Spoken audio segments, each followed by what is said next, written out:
Thank you all for being here. I appreciate that. Thank you.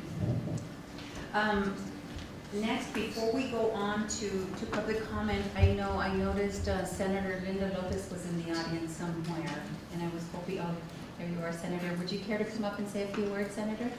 If I may, please. Absolutely.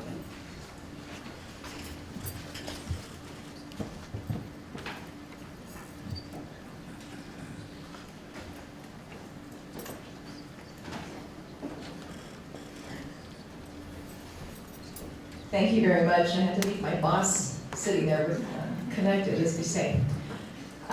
First of all, I'd like to say thank you to each of you for taking, excuse my allergies, thank you for taking the time to be here, to organize, to host this, I think, very important dialogue for us to have in our community. And of course, for the audience who are here, also thank you for you being here. Thank you to the first responders and everyone who's always on the front line to take care of those who are vulnerable in our communities. What I wanted to say is that, having been in the legislature now for 20 years, this is an issue that has long been around. We have had, having sit and continue to sit on the Legislative Health and Human Services Committee, we have had testimony over the years talking about what can we do to prevent the horrific, I'm trying to find polite words to say, of the disaster of what happens with the child abuse here in our community of Albuquerque, Bernalillo County, but across the state of New Mexico. We've had presentations from psychologists, psychiatrists, experts who come in and try and give us an idea at the state level as to what we can do, working with CYFD over the years, other departments within the executive state, police, corrections, juvenile justice, and the whole bit. But what it comes down to, I believe, is yes, we do have few resources, and even right now, we're stretched even more so. But I don't believe this needs to be relying just on the resources. This is our community. And from every department, our schools, those of us who are elected officials to be a voice, with every entity, our faith-based entities need to be engaged in this, working with our schools, working with the nonprofits, the for-profits. When you look at the business community, we need to have our many of those entities working with us to get the word out and to show how domestic violence is no longer and should not be acceptable in this community. It's been a fight that we've long been engaged with, because when children see domestic abuse happening, what do they emulate? What do they look at? And what do they continue? Because it's part of a book that I read many years ago. It's called Ghosts from the Nursery. And our children watch and see and understand this as they go through. It's something that's in the back of our mind. Many of you know, of course, too, that I also have brought into my family a little girl who's my boss right now. That's what I was referring to. What I have learned in bringing her into my family, as I continue to peel the onion as to the issues that exist with drug abuse. You talk about the issues of child abuse, child abandonment, and the list goes on. Even my opinion has changed in quite a few things. And what it comes down to is that we, as the adults in this community, regardless of party affiliation or whatever it may be, need to start talking about what is not acceptable and to actually model it. Bullying, domestic violence, all the issues that have been going on at the University of New Mexico with regards to sexual assault. These are important issues that we need to talk about and keep that conversation going. What you have started here today needs to continue. Because we, as an elected official, I can talk and talk and talk, but if I'm not working with others and out there trying to emulate and to show my community exactly what needs to happen, then who am I better to say, oh, we shouldn't be doing that? And that looks at everybody. I look at everybody, not just at those of you who are sitting here, but I say the same verbiage to my colleagues in the New Mexico State Senate. What I believe is that with limited resources, this behooves us, especially for what Ms. Martin's, what this little beautiful girl has gone through. It should never have happened. But then you look and we start to point fingers. Well, the point fingers, my mother had showed me, is when you point a finger at somebody, you have 3 fingers that point back at you. And to me, that tells me what else can we continue to do in working together, being a unified voice about what needs to happen in our communities. We talk about populations that CYFD is aware of, what our first responders are aware of.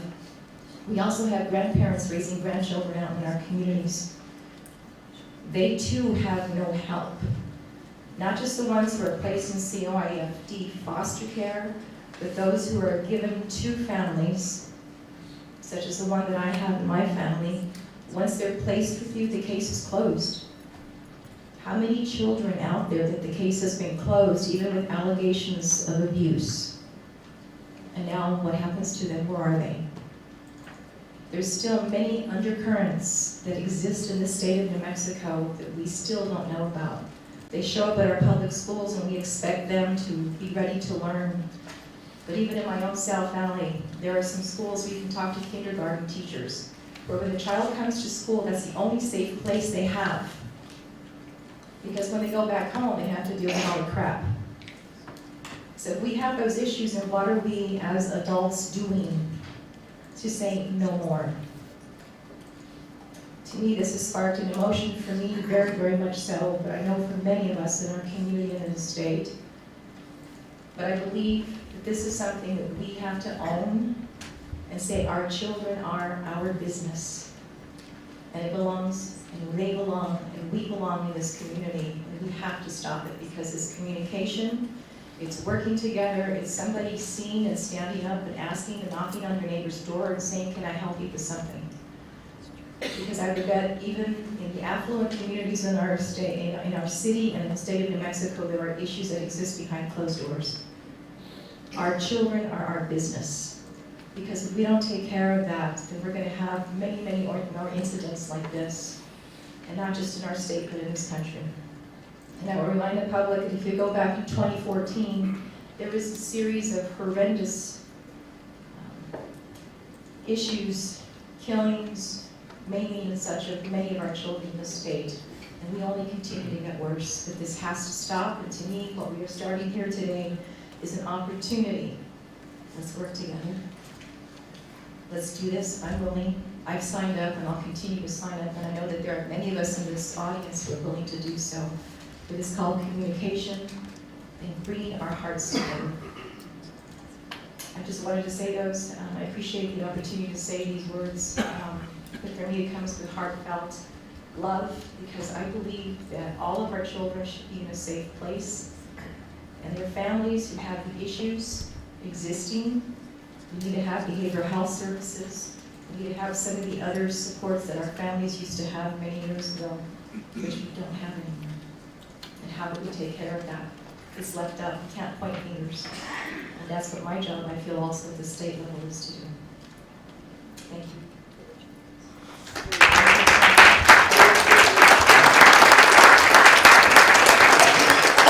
Senator, any comments or questions for the senator? I just want to thank you for all of your work at the state legislature over the years. I really appreciate you and your passion, and for you to take on Cherish, it just shows your true leadership and walking the walk. So thank you, Senator. I really appreciate that. With that, we have a special guest who just walked in. I would like to welcome Representative Michelle Lujan-Gresham.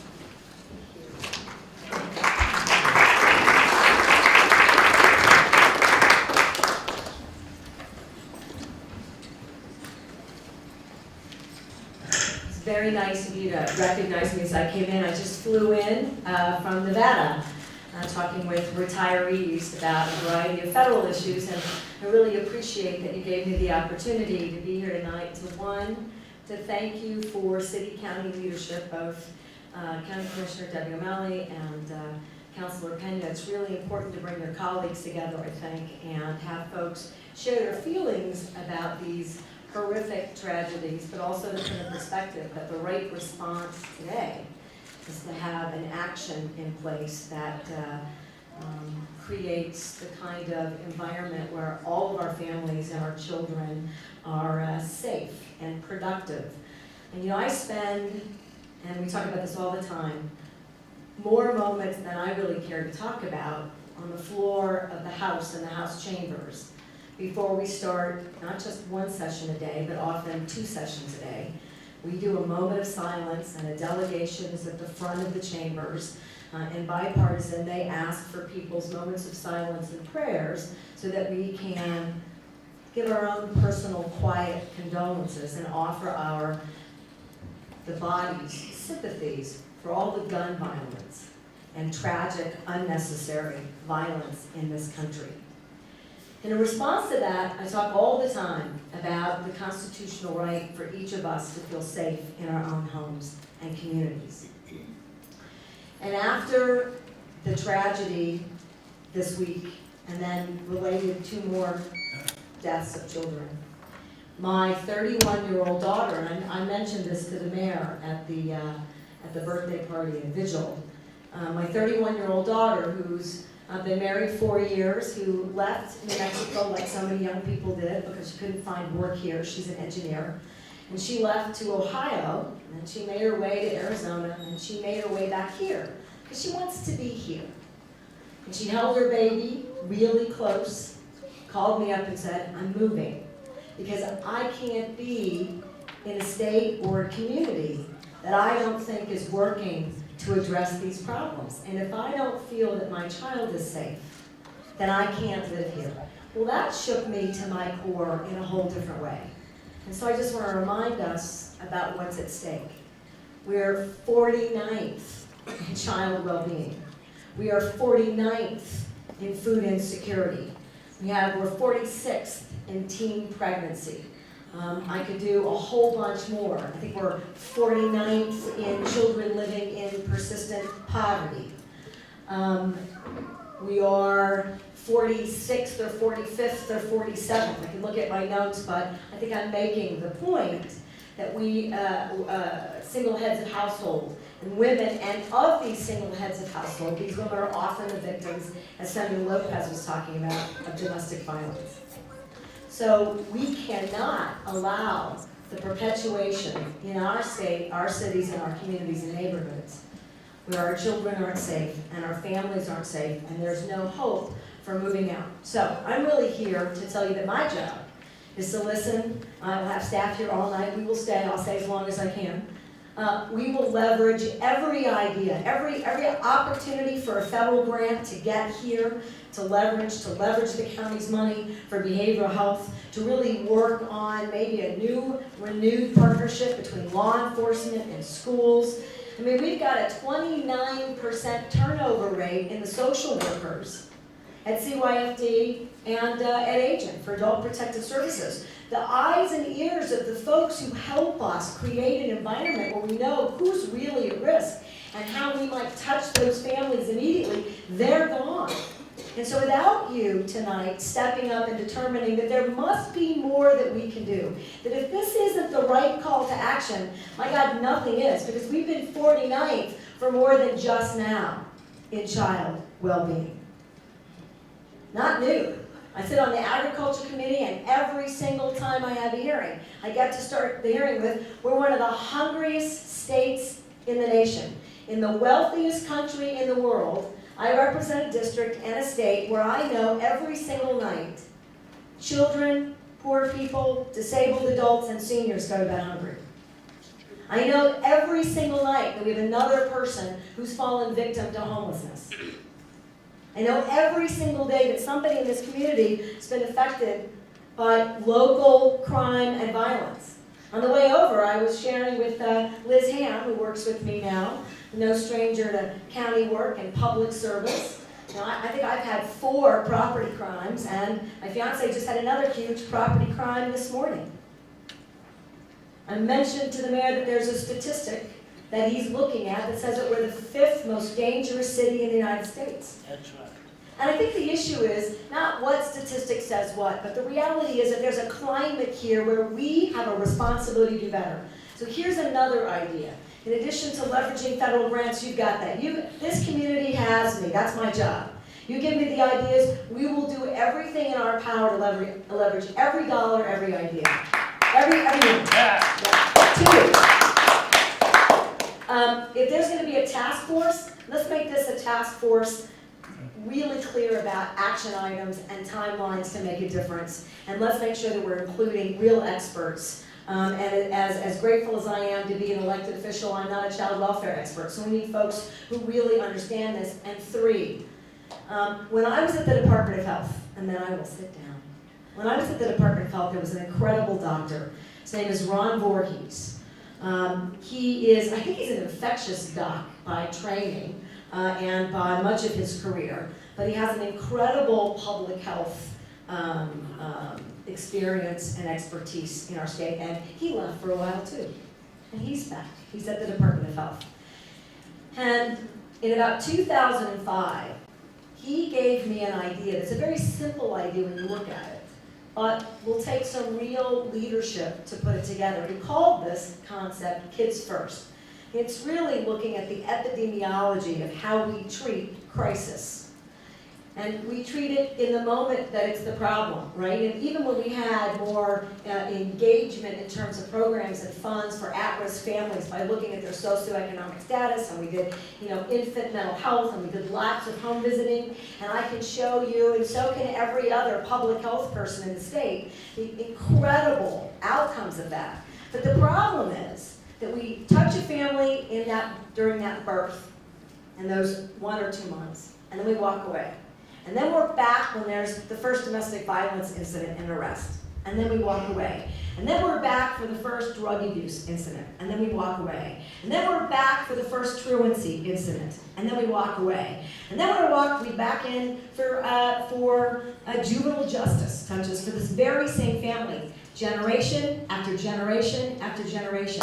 And if we stuck with these families at the time of these births, until these kids were 18, you eradicate homelessness, drug abuse, alcoholism, criminal activity, teen pregnancy. You give me a negative public health outcome, which is plaguing our state, and it gets addressed. Why wouldn't we embrace changing a generation and resolving these issues for my granddaughters and yours, and our children, and our families, and our neighbors? And I would really beseech you in this sort of task force environment to reach out to docs like Dr. Ron Voorhees and others. And let's renew at a start that data from that Kids First analysis. And let's talk about making a difference in our toughest neighborhoods and our communities right here at home. Let's put New Mexico families first. Amen. Thank you very much.